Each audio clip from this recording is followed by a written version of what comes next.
Hello and welcome to my YouTube channel. My name is Sarah Peternell. I'm the owner of Family Nutrition Services in Denver, and I'm also the creator of Nourished and Renewed with Hashimoto's. I'm board certified in holistic nutrition and I'm an expert in Hashimoto's. And so all of my videos here, if you're new, most of them tend to be about Hashimoto's, but I talk about a lot of other things. I try to answer questions from my viewers and also from my clients and from other people on social media, just to kind of help give people some insight on maybe common questions that come up about nutrition for families, nutrition for kids. And I like to talk a lot about detox, and of course I also talk a lot about Hashimoto's and the thyroid as well.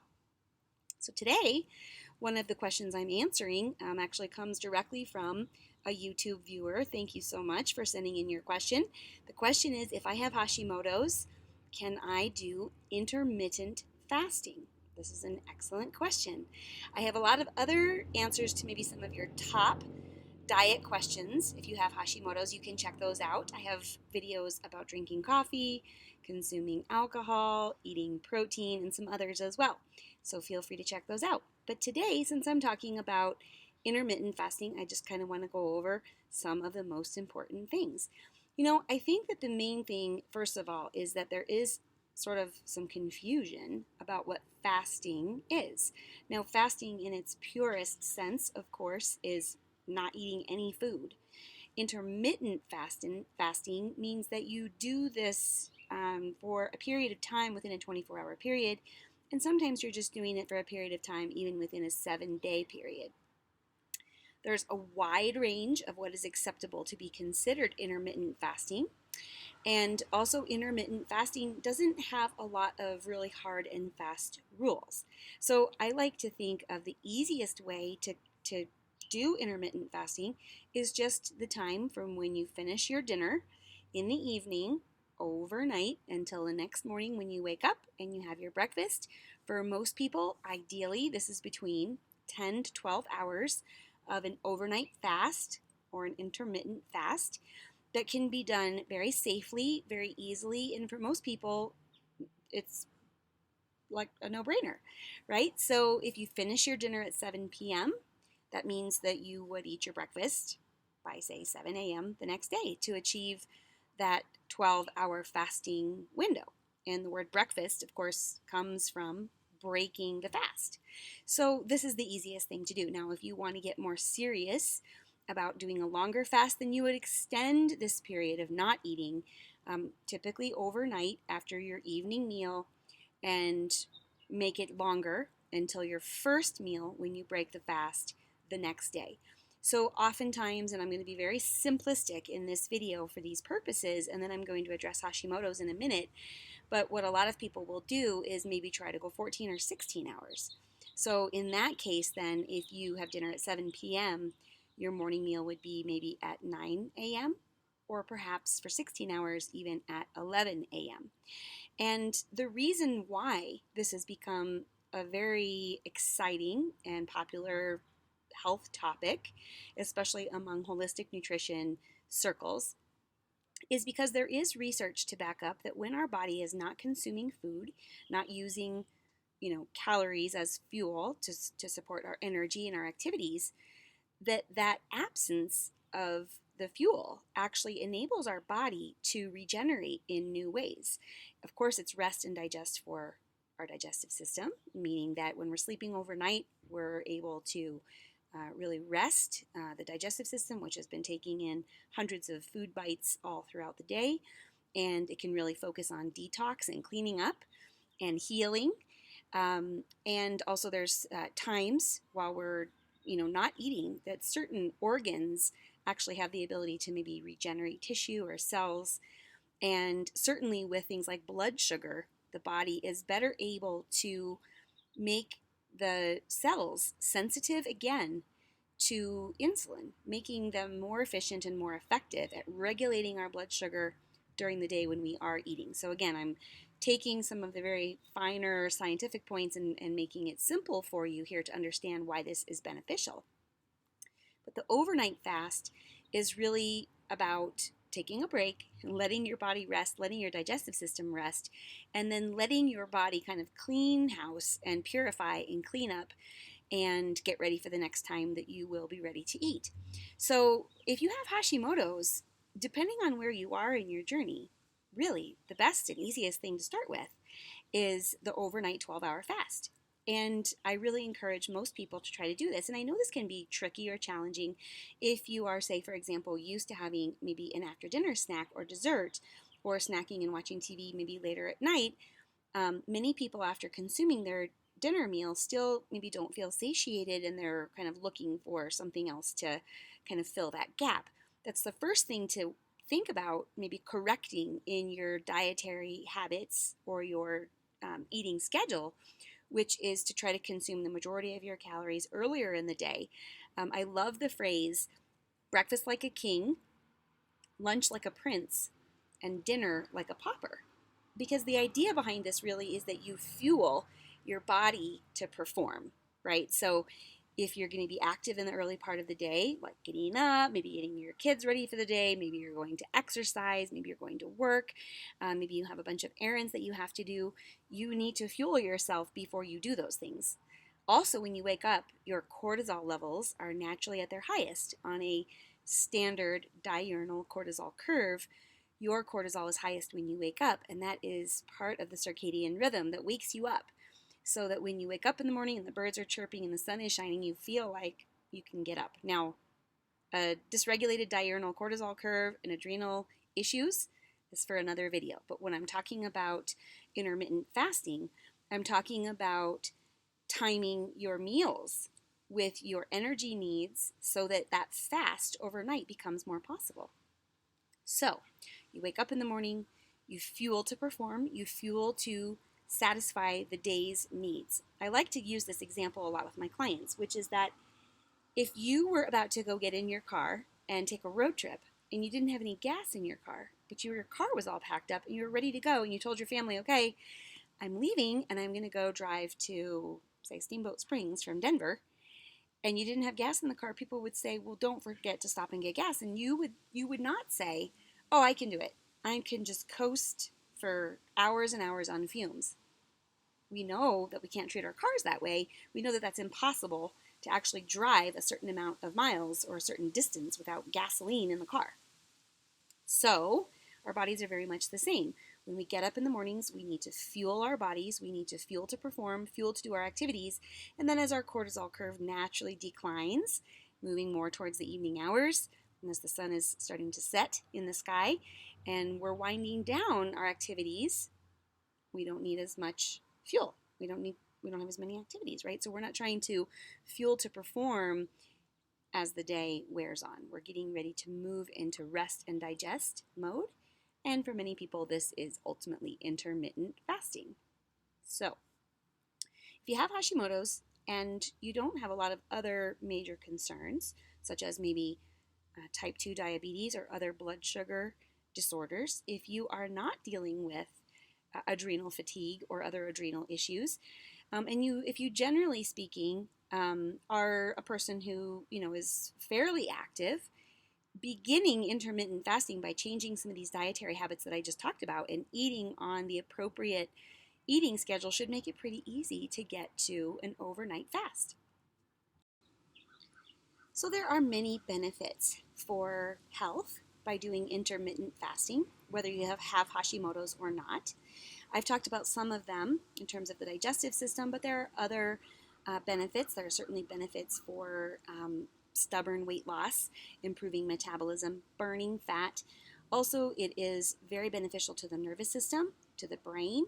It's been shown to help alleviate, in certain cases, some mental health issues like depression and or anxiety by giving the body a little break, right, from all of the work that our bodies must do when we are working to digest our meals, and all of the regenerative processes that are taking place at the cellular level, right, so even deeper than that digestive level, beyond detox, but the way in which the cells, as they become cleaned and repair themselves. It's also having an immense and immeasurable effect on DNA and the development and production of things like healthy neurotransmitters and hormones, and even helping with, in certain cases, kind of cleaning up some of the debris that may be in the body causing either inflammation and or other types of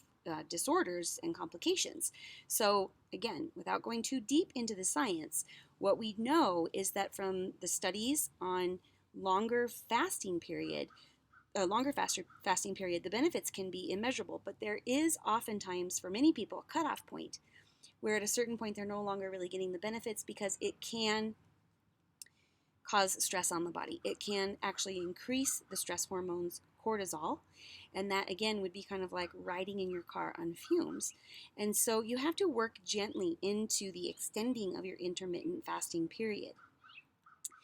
Also, I would recommend that if you're thinking about trying intermittent fasting, that you would just consult with your primary care doctor or a specialist that you may be working with, or work with a board-certified holistic nutrition therapist who can help guide you on maybe how to start gently and how to work up to a goal that would be right for you based on your specific health needs or health concerns. Breaking the fast is also important. You don't want to break the fast with a super heavy meal and stress your body even further by, maybe high protein, high fat, too many calories, especially not with sugar, and definitely not with alcohol. So when you break the fast at maybe 7 a.m. or 9 a.m. or 11 a.m., the right type of food is something that's relatively gentle on the system, easy to digest, and that offers quite a lot of nutrition. So I recommend for people who are trying intermittent fasting that you maybe start with like a fresh pressed fruit or vegetable juice. That would offer some great access to the micronutrients and minerals and phytonutrients that are present. So you could do like maybe an apple, beet, carrot, ginger fresh pressed juice to kind of just warm up the body and get yourself ready to move into your remainder of your meals for the day.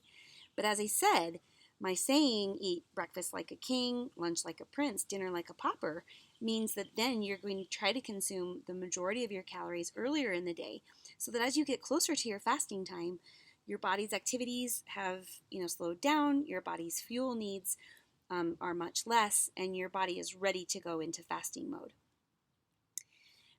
We've all had a big meal and maybe a couple glasses of wine and gone to bed on a full stomach, and we know how that makes us feel. It's not very good. It can really stress the body while you're actually trying to fast, and maybe if you're perhaps sleeping or resting and digesting, to have this heavy meal to digest. So again, if you're thinking about implementing the 12-hour fast, you would want to finish with your lighter evening meal, move into a very natural overnight fast while you're sleeping, resting, and digesting. And when you break the fast the next day, start with something gentle and easy on the stomach that's loaded with nutrition, and then move into your larger first meal of the day, focusing on whole foods, lots of fresh fruits and vegetables, healthy proteins, healthy fats, right? And a balanced meal that's going to help to give you that support and energy for the activities that you have that day.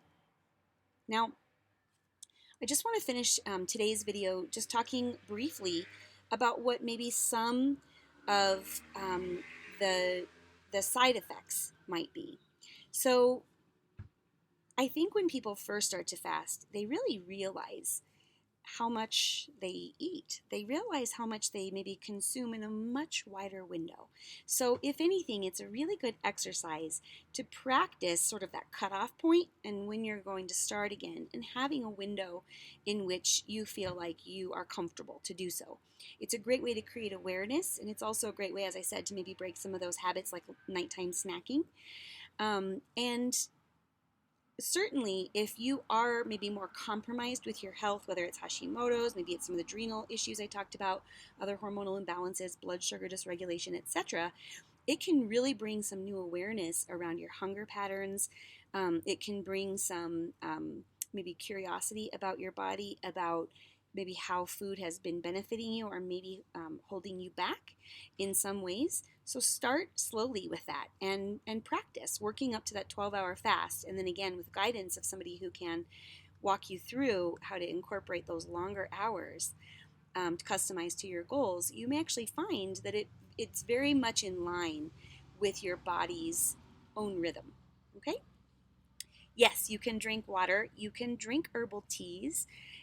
You can even have black coffee and a little splash of like a nut milk, right? Not like a half of a cup, because you don't want to consume at any one point more than, say, like 25 to 35 calories. So anything that's going to be very low calorie and mainly water based, like a light broth or again, herbal teas, maybe like a fresh pressed diluted celery juice, or again, that black coffee, if you need something to get you through that fasting window out of either thirst or hunger pain. When I first started doing some intermittent fasting for myself a long time ago, I found that that was my time to hydrate. And even though it made me go to the bathroom a few more times through the night, that I felt very thirsty in the evening and I would just drink lots of herbal teas. I would definitely have like maybe a Pellegrino or something just to kind of keep quenching my thirst, lots and lots of water. And I would wake up feeling very refreshed, very clean, and really ready to move into my first meal of the day.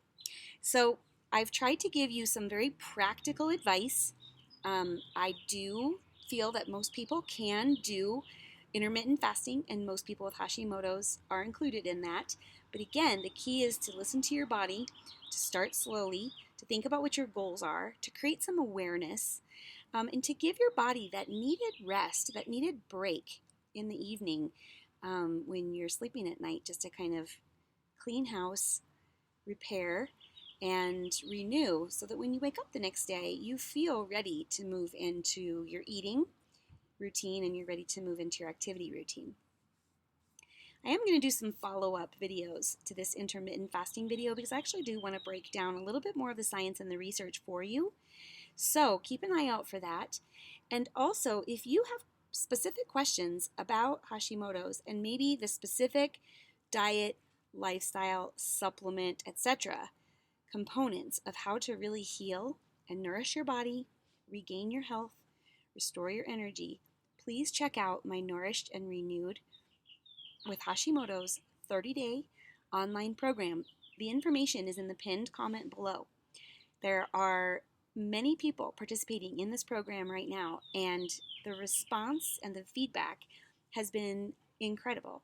People are feeling like they're getting their very first sort of education about Hashimoto's and learning really how to take the best care of themselves possible, to be their very own best medical advocate for themselves, how to have better conversations with their doctor, how to look at their own labs and track those values so that they can pay attention to when symptoms are arising and maybe some things are a little bit off. How to be a researcher for different types of medications that might be suitable for you, how to know what types of supplements, how much to take and when, how to eat properly, the right types of foods, how to do an elimination, and also how to target any of those specific kind of gnawing complaints that you maybe have around brain fog or hormonal imbalances, fatigue, any of the other sort of secondary issues that might be part of your Hashimoto's picture. Nourished and Renewed is really a labor of love, and it's kind of my baby, and I'm super happy that it's put together. It's there for you. It's there to support you in your journey, and I look forward to seeing you on the other side. Thanks for checking out these YouTube videos. Remember, you can like, subscribe, and share. Turn on your notifications or your button so that you get access when these new videos are released every Tuesday and Friday, and I'll be back soon to share more. Thanks for watching, and I'll see you later.